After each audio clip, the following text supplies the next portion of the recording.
Assalamualaikum warahmatullahi wabarakatuh dan salam sejahtera. Bertemu lagi kita di rancangan Hero.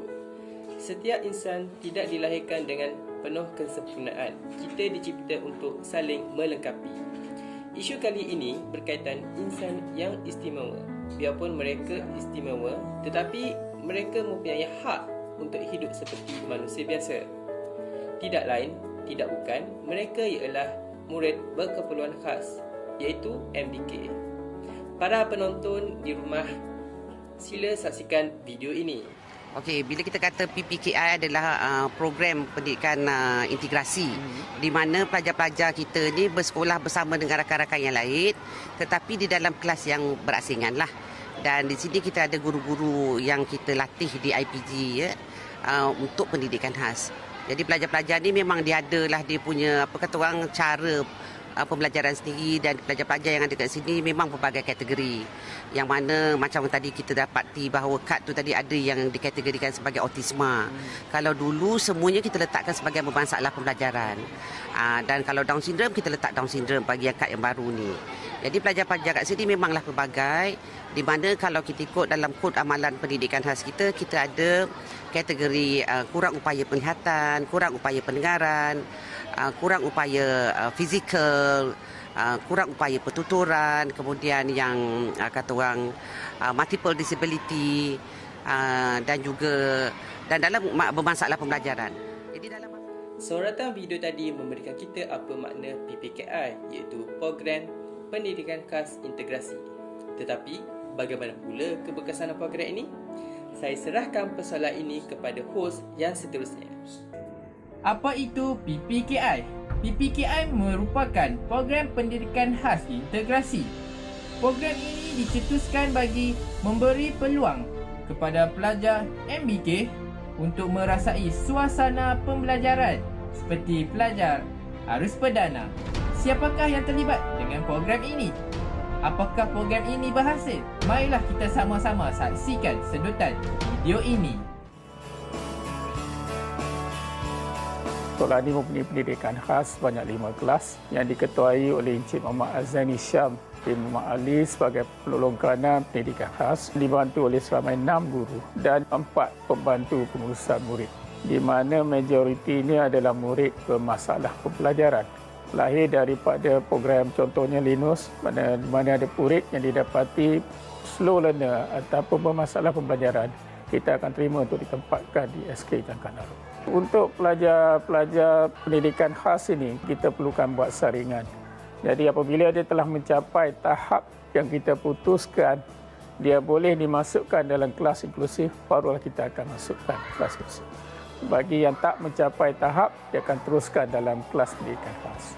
Ayahnya guru dan rakan-rakan saya sangat baik. Mereka membantu saya dari segi pembelajaran, dari segi keperluan saya. Sekolah ada sediakan tandas OKU khas untuk saya. Sangat mudahlah sebab saya boleh pergi ke sana. Kalau saya tak faham apa-apa, cikgu boleh cuba terangkan kepada saya. Lepas tu, diorang banyak memberi semangat untuk saya terus belajar dan terus belajar. Kita dapat melihat riak wajah adik Nur Afini menunjukkan dengan jelas bahawa terbukti program ini berlangsung dengan jayanya.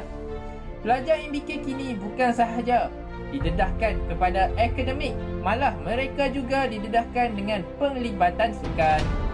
Saya suka sekolah ni sebab seronok, ramai kawan, cikgu baik, makanan di kantin sedap. Sebab cikgu suka ajar kami tulis, membaca dan seronok. Di dalam kelas, kawan saya menolong saya menulis. Saya mengantai pasukan bola sepak sekolah. Penglibatan adik Muhammad Irfan dalam sukan bola sepak membuktikan bahawa program ini dapat merapatkan jurang antara pelajar MBK dan juga pelajar arus perdana. Assalamualaikum dan selamat sejahtera bersama saya, Sofia Hanim, hos seterusnya bagi mengupas topik MBK ini. Agak-agaknya, bagaimana guru-guru semua di sekolah membantu dalam menjayakan program PPKI ini? Ayuh kita lihat video ini. Untuk program pendidikan inklusif ini, kita buat secara menyeluruh dalam tempoh 3 tahun. Untuk sebarang ni dia ada paling kurang 3 mata pelajaran. Ada yang mampu BM, ambil BM. Ada yang matematik, ambil matematik. Bagi yang tak boleh akademik, kita inklusifkan dia dengan co-curriculum dan sukan. Untuk unit uniform, kita masukkan dia dalam pasukan pengakap. Ambil rencana pergi berkemah ke aktiviti sama macam budak perdana. Tapi waktu co-curriculum dan waktu sukan saja.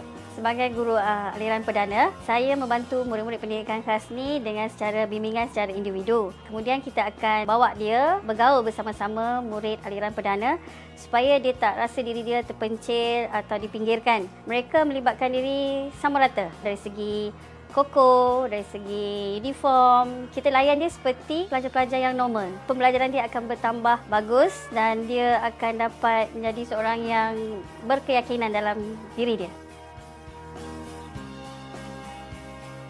Murid-murid MBK ni dia emosional.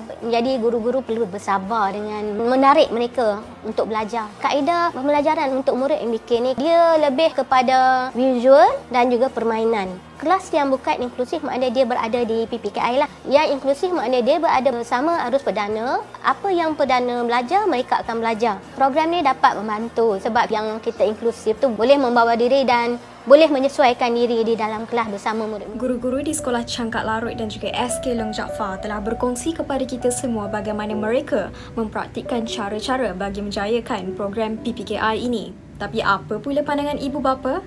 Adakah mereka cakna berkenaan program MBK ini? Ayuh kita saksikan sorotan video ini. Saya dan isteri bawa anak ni berjumpa dengan pakar pediatrik. Hasil berjumpa dengan pakar tu buat kesimpulan yang anak ni ada masalah disleksia. Pakar menasihatkan saya untuk hantar anak ke PPKI program di SK Long Jaafar ni. Dia masuk dalam PPKI inklusif penuh di perdana.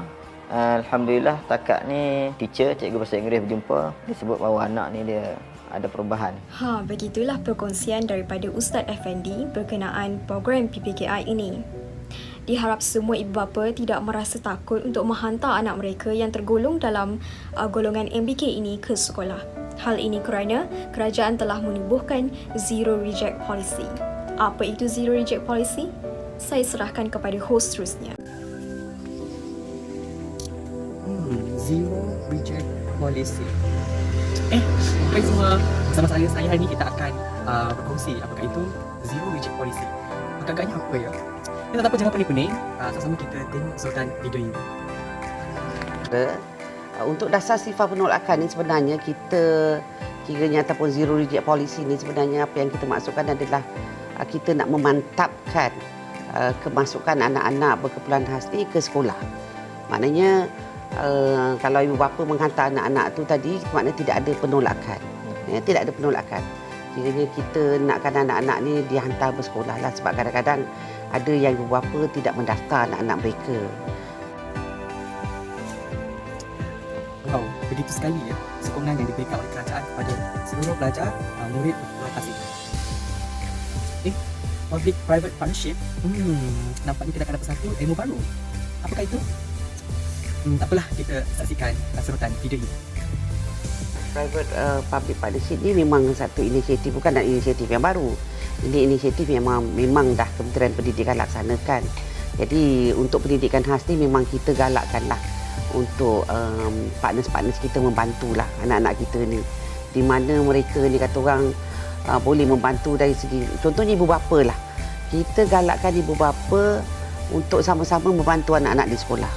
Ya, sebab kita dah ada surat keliling kita yang kita benarkan sama ada ibu bapa ataupun ahli masyarakat menjadi sokongan di sekolah. Pihak UEM membantu membina 2 buah sekolah kita, bukan membina the whole school tapi membantu dari segi penyelenggaraan bilik-bilik darjah kita. Jadi itulah dia 2 konsep yang cuba diterapkan oleh pihak kerajaan kepada seluruh murid berkeperluan khas ini dalam menjayakan program pendidikan khas integrasi PPKI. Saya serahkan persoalan ini kepada hos yang seterusnya. Banyak juga usaha kerajaan cuba lakukan untuk menjayakan PPKI ini. Adakah sektor lain hanya bergoyang kaki? Menjadi penonton atau bersama turun padang? Mari kita lihat penjelasan Datuk Dr. Yasmin Hussein. Dan bila kita katakan dasar sifat penolakan ni juga sebenarnya, bila dah masuk ramai pelajar, kita dapati premis-premis kita ada yang tidak mencukupi. Jadi inilah kita mengharapkan agar kita punya partners ni, sama ada private atau public, untuk membantu mungkin dari segi penyediaan infrastrukturnya. Jadi sebenarnya memang banyaklah yang come forward untuk membantu. Contohnya seperti pihak UEM membantu membina 2 buah sekolah kita, bukan membina the whole school, tapi membantu dari segi penyelenggaraan bilik-bilik darjah kita. Nampaknya sektor lain juga turut menjadi tulang belakang kejayaan PPKI ini. Tak cukup lagi ke? Tidak mengapa kita dengar daripada Datuk Seri Azmin Mustambulan. Sebenarnya bahagian sektor korporat ini adalah kita mempunyai satu program dipanggil CSR, Corporate Social Responsibility.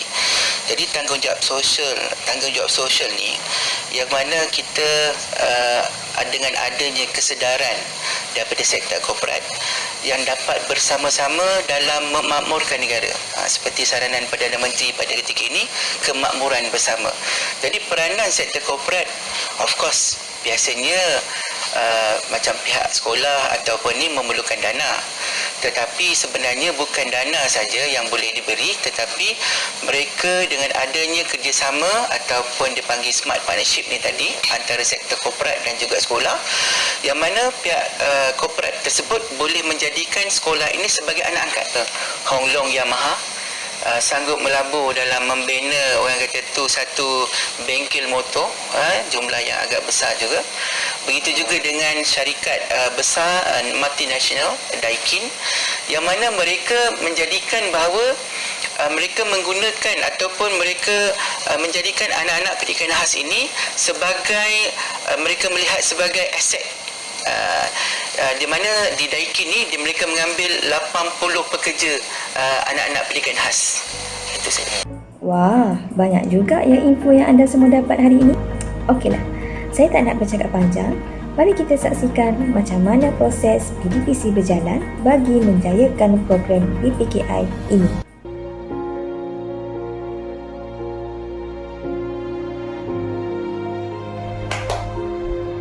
Pertama, berkawal dengan mereka. Kedua, mereka faham apa yang kita ajar dan apa yang kita mahu. Ketiga, peneguhan. Diberi satu set bertingkat bundar secara individu untuk mengukuhkan konsep asas pembundaran. Tertingkat bundar yang diberi boleh digerakkan mengikut rumah digit yang akan dibundarkan. Kemudian murid akan melihat nombor pada roller coaster untuk dibundarkan. Murid diberi contoh dan cara penyelesaian masalah pembundaran dalam kehidupan harian. Studying in an integration school, which is like we would mix up with the normal students. So there are some challenges that we face during our classes. Like for example, the teacher will teach like how they teach the normal student. So me being a visual impaired student, like have some difficulties in catching up with what the teacher teach. Sometimes it might be like very fast, so I could not write my notes or do the exercise on time. So with the help of my partners, like the sighted friends, they could like help me to tell what's the teacher wrote on the whiteboard, or help me to read back the notes so that I could catch up with what is going on in the class. Menarik bukan? Mereka sangat gembira dengan peluang yang sedia ada. Jadi, sama-samalah kita mengekalkan kegembiraan ini bagi generasi yang akan datang. Pada pandangan saya amat bersetuju dengan cara-cara yang diguna pakai oleh guru-guru dalam menjayakan program PPKI ini. Hal ini kerana saya percaya dengan adanya program sebegini dapat meningkatkan keyakinan murid-murid berkeperluan khas dan juga melahirkan murid-murid berkeperluan khas setanding dengan murid-murid arus perdana yang lain. Pihak swasta dan pertumbuhan bukan kerajaan yang dikenali sebagai NGO perlu terus membantu dari segi meningkatkan kemahiran guru serta pelajar selain membangunkan infrastruktur sekolah. Kalau bukan kita, siapa lagi?